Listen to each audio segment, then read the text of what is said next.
These third quarter issues especially have been a problem all season long. Yeah. At some point, the guys keep talking about we know what we need to do, but at some point, is this just who you are?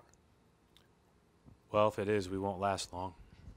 So I guess that's at least right? So, again, I think I've got to go back and look at first and foremost what I can do different to help, and I just our play out of the half at times this year has been really slow, and so that was again today. But I thought that started with our defense in the second quarter, and you could kind of feel it going the other direction, and that's that. And then we just got pounded again in the fourth.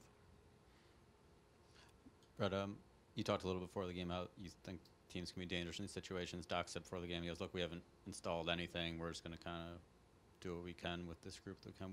What in these situations makes teams? No, they played very together. They played off of actions that all those guys have probably run at different places that were probably easy installs for being able to play off one game, and they played very free after that first quarter, and to their credit, they found a great enthusiasm together, and I think Doc has done a great job with this team. And obviously this is a brand new team, or at least half of it.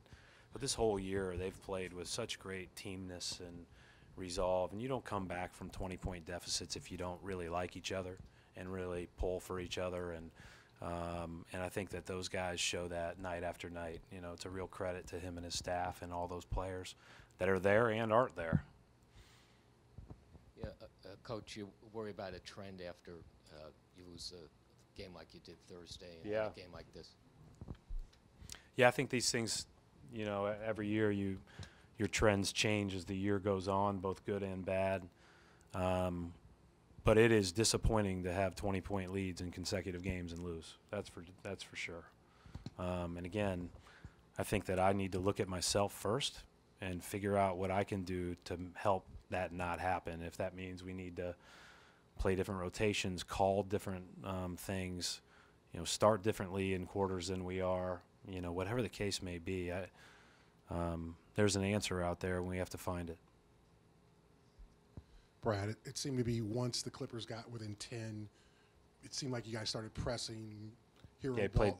Yeah, I mean, what did you see mentally? And then you just said teams that come back from 20-point leads have to like each other a lot.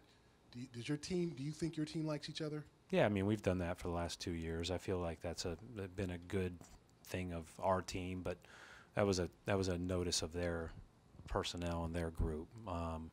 So I don't want that taken out of context. But at the end of the day, ultimately, I thought we certainly got tense and tight on the offensive end of the court as they were coming back, and and we didn't get any stops. We had that little stretch where we took the 6-point lead late, but then we just bang gave up those 2 threes. I mean, it's it was time and again tonight. We just couldn't sustain it. Why were they so comfortable shooting threes, Shamet, and then Beverly, the 2 in the corner? It seemed like they got a lot of open looks in the wide open. It's easy to shoot those. Shamet lost us on his cuts. We lost him in transition. In a situation where we had a number of guys on one side of the floor, and we, for whatever reason, got a little confused with picking up the ball or the corner, and so we didn't get that covered.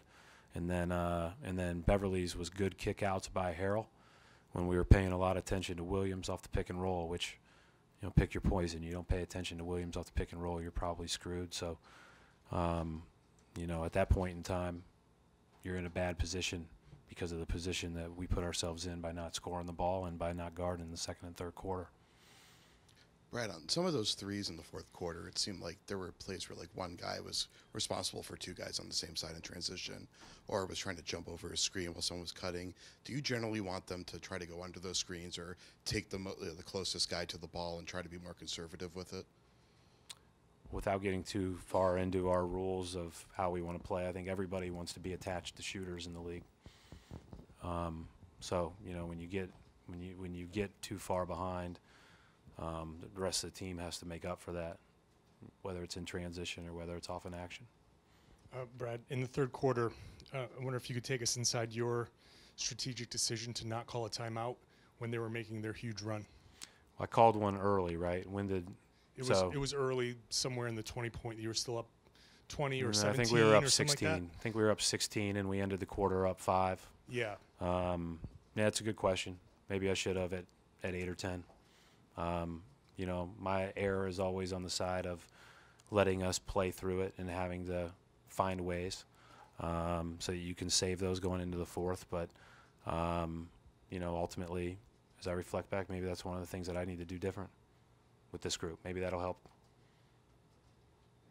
Thanks.